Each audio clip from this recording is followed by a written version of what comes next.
fantastic to get an insight into what happens in a golden eagle nest, and it's really exciting because we don't really know what else we're going to learn over the next 3 weeks. That's one of the key things. So we're hoping that we can assist David with this research, because we're watching things there that may not have been seen before, which is fantastic.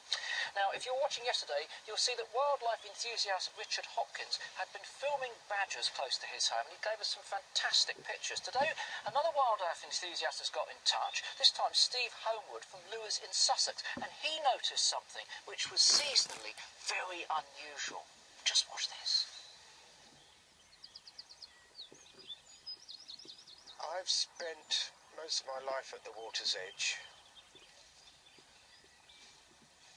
I've seen a lot of things, a lot of interesting things, but this is something most peculiar.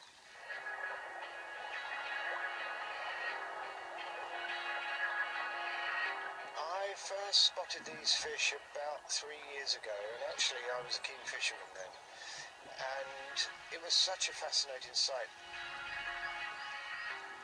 There in front of me, in an area the size of my front room, were perhaps 1,000 fish.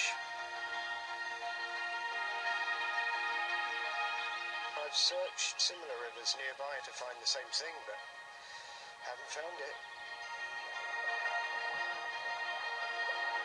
These fish are thin-lipped mullet. They're known as the grey ghosts or the uncatchables. They are mysterious in a lot of ways. They don't look very attractive from above, but if you can get down really close to them, lie right on the bank and have a look, they've got the cutest faces. They've got fins that are like little angel wings, they look like, and they kind of glide through the water. If you were to get underneath them and look up, it kind of looks as if there's a load of sharks circling around you. It's quite a spooky looking sight. They spend most of the winter at sea. They go to spawn around about October, November, and around about the new moon in February, they emerge out of the murky main river. This is where the River Ouse, which is a tidal section here, meets the Winterbourne stream. The fresh water that they need is shut off with a sluice gate. When the tide goes out and the spring water that's behind the sluice gate is built up, and the waiter opens the gate and it all comes bubbling out of beautiful clear water, and the mullet rush in.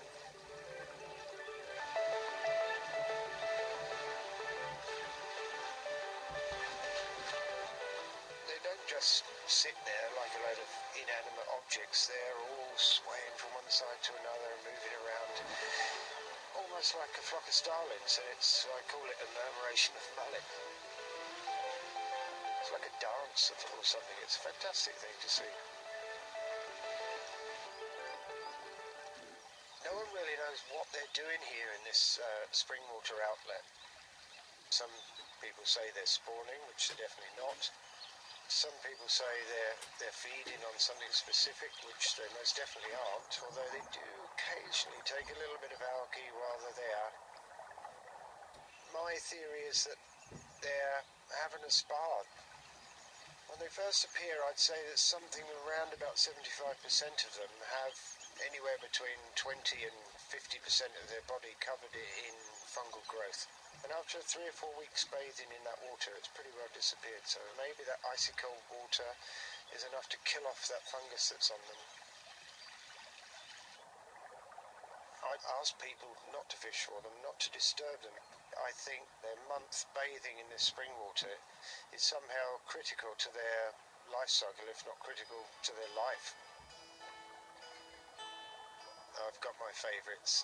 There are some ugly brutes as well, but there's some very cute ones. This year there was an unusual visitor, and that's one tiny, tiny little one. Somehow it's got separated from its brothers and sisters, and it's decided to tag along with the adults. I've got to call it Nemo. Got to. It's lost for sure. I spend hours here. I come here whenever I can, whenever the tide is right, and I know they're going to be there.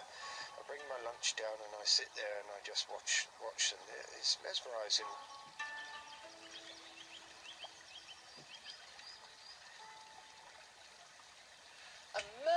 Murmuration of Mullet enjoying a month at the river spa. I love it. But you know, mullet are just one of 400 species of fish that we have in British waters. Let's face it, Mickey, fish are a get bit back. sort of Back here. underappreciated. Well, we want to change that.